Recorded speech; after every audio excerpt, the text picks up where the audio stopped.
السلام علیکم ورحمۃ اللہ تعالی وبرکاتہ۔ الصلاۃ والسلام علیک یا رسول اللہ صلی اللہ تعالی علیہ وسلم۔ حضرت عمر رضی اللہ تعالی عنہ اور خشیت الہی۔ حضرت عمر رضی اللہ تعالی عنہ جب قرآن مجید کی کوئی آیت سنتے تو خوف سے بے ہوش ہو جاتے۔ ایک دن تنکا ہاتھ میں لے کر کہا، کاش میں ایک تنکا ہوتا، کوئی قابل ذکر چیز نہ ہوتا، کاش مجھے ماں نہ جنتی اور نہ خوف خدا سے آپ اتنا رویا کرتے تھے کہ آپ کے چہرے پر آنسوؤں کے بہنے کی وجہ سے دو سیاہ نشان پڑ گئے تھے۔ حضور اکرم صلی اللہ تعالی علیہ وسلم نے ارشاد فرمایا، جو شخص خوف خدا سے روتا ہے وہ جہنم میں ہرگز داخل نہیں ہوگا۔ اسی طرح جیسے کہ دودھ دوبارہ اپنے تھنوں میں نہیں جاتا۔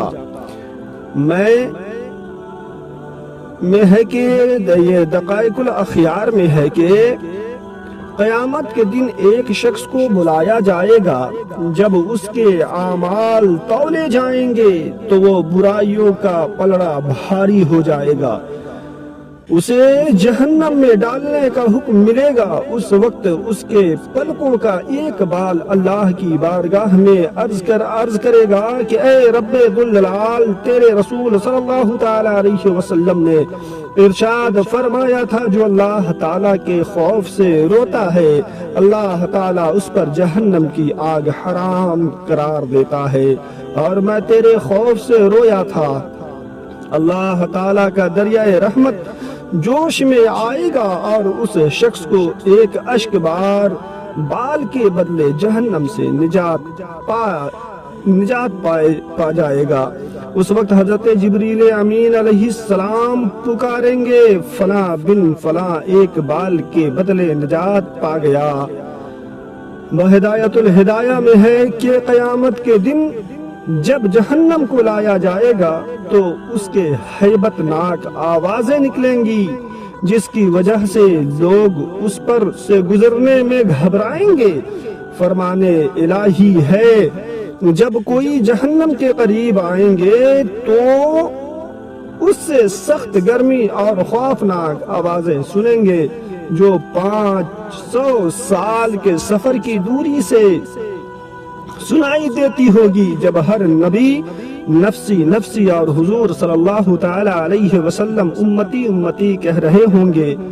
اس وقت جہنم سے ایک نہایت ہی بلند آگ باہر آئے گی اور حضور نبی کریم صلی اللہ تعالی علیہ وسلم کی امت کی طرف بڑھے گی۔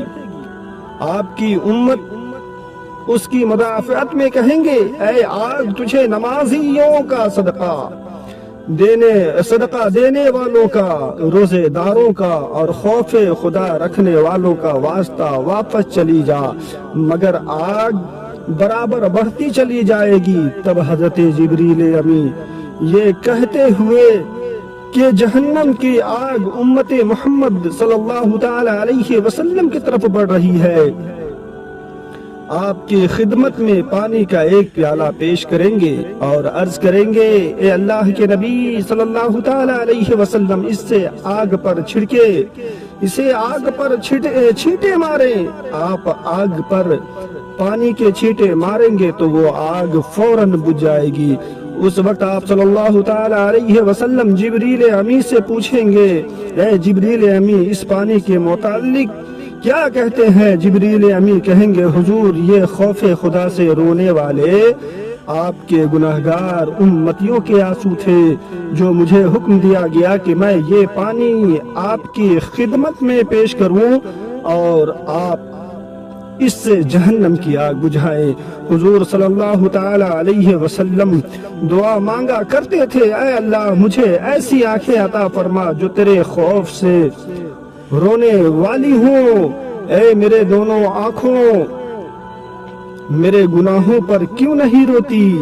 میری عمر ضائع ہو گئی اور مجھے معلوم نہ ہوا۔ حدیث شریف میں ہے کہ کوئی ایسا بندہ مومن نہیں جس کی آنکھوں سے خوف خدا سے مکھی کے پر کے برابر آنسو بہنے اور اس کی گرمی اور اس کے چہرے پر پہنچے اور اسے کبھی جہنم کی آگ چھوئے۔ حضرت محمد بن منذر رحمت اللہ تعالی علیہ جب خوف خدا سے روتے تو اپنی داڑھی اور چہرے پر آنسو ملا کرتے اور کہتے میں نے سنا ہے کہ جسم کے جس حصے پر آنسو لگا دیا جائے، خوف خدا سے رونے والے آنکھ سے جو آنسو گرتے ہیں اس کو لگا لیا جائے تو اسے جہنم کی آگ نہیں چھوئے گی۔ ہر مومن کے لیے ضروری ہے کہ وہ عذاب الہی سے ڈرتا رہے اور اپنے آپ کو خواہشات نفسانی سے روکتا رہے۔ بس جس کسی نے نافرمانی کی اور دنیا کی زندگی کو سب کچھ جانا، اس کا ٹھکانہ جہنم ہے، اور جو اپنے رب کے سامنے کھڑے رہنے مقام سے ڈرا اور اپنے نفس کو خواہشات سے روک دیا تو اس کی پناہ گاہ جنت ہے۔ جو انسان عذاب الہی سے بچنا چاہے اور ثواب و رحمت کا امیدوار ہو، اسے چاہیے کہ دنیاوی مصائب پر صبر کرے، اللہ تعالی کی عبادت کرتا رہے اور گناہوں سے بچتا رہے۔ زہر و ریاض میں ایک حدیث ہے کہ جب جنتی جنت میں داخل ہوں گے تو فرشتے ان کے سامنے طرح طرح کی نعمتیں پیش کریں گے، ان کے لیے فرش بچھائیں گے، ممبر رکھے جائیں گے اور انہیں مختلف قسم کے کھانے اور پھل پیش کیے جائیں گے۔ اس وقت جنتی حیران بیٹھے ہوں گے۔ اللہ تعالیٰ فرمائے گا اے میرے بندو حیران کیوں ہو، یہ بہشت جائے حیرت نہیں ہے۔ اس وقت مومن عرض کریں گے باری الہ تو نے ایک وعدہ کیا تھا جس کا وقت آپ پہنچا ہے، تب فرشتوں کو حکم الہی ہوگا کہ ان کے چہروں سے پردے اٹھا لو۔ فرشتے عرض کریں گے یہ تیرا دیدار کیسے کریں گے حالانکہ یہ گنہگار تھے۔ اس دم فرمان الہی ہوگا تم حجاب ہٹا دو، یہ ذکر کرنے والے، سجدے کرنے والے اور میرے خوف سے رونے والے تھے اور میرے دیدار کے امیدوار تھے۔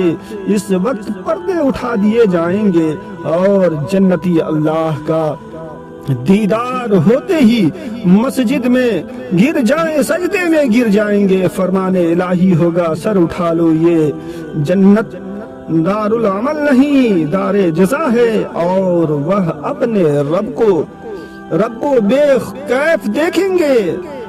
رب فرمائے گا میرے بندو تم پر سلامتی ہو، میں تم سے راضی ہوں، کیا تم مجھ سے راضی ہو؟ جنتی عرض کریں گے اے ہمارے رب ہم کیسے راضی نہیں ہوں گے حالانکہ تو نے ہمیں وہ نعمتیں دی جنہیں نہ کسی آنکھ نے دیکھا، نہ کسی کان نے سنا اور نہ ہی کسی دل میں اس کا تصور گزرا، اور یہی اس فرمان الہی کا مقصود ہے۔ اللہ تعالیٰ ان سے راضی ہو اور اللہ سے راضی ہوئے، اور سلام قولا من رب رحیم پہ کھڑے اترے۔ حضرات محترم، جنت میں گھومنے والا حضرت سیدنا امام مسلم بن حجاج قشیری رحمت اللہ تعالی علیہ صحیح مسلم میں نقل کرتے ہیں، تاجدار مدینہ صلی اللہ تعالی علیہ وسلم باعث نزول سکینہ صلی اللہ تعالی علیہ وسلم کا فرمانے با قرینہ ہے، میں نے ایک شخص کو جنت میں گھومتے ہوئے دیکھا کہ جدھر چاہتا نکل جاتا، کیونکہ اس نے اس دنیا میں ایک ایسے درخت کو راستے سے کاٹ دیا تھا جو لوگوں کو تکلیف دیتا تھا، اور جنتی جب جنت میں جا چکے ہوں گے تو بہت سارے معاملات وہاں ایسے وہ دیکھیں گے۔ اللہ تبارک و تعالی ہم تمام امت محمدیہ کو خوف الہی میں رونے کی توفیق عطا فرمائے، اور ہمارے آنکھیں جو ہے دنیا کی یہ رنگ رانائیاں سے ہماری آنکھوں کو ہمیں بچانے کی اللہ توفیق اور رفیق عطا فرمائے۔ حضرات محترم، دنیا بڑا جو ہے کیا کہتے ہیں کہ یہ آخرت کی کھیتی ہے، یہاں جیسا آپ کریں گے نا آخرت میں ویسا ہی بوئیں گے۔ اللہ تبارک و تعالی تمام امت محمدیہ کو اعمال صالح کرنے کی توفیق و رفیق عطا فرمائے، وہ عمل کرنے کی توفیق و رفیق عطا فرمائے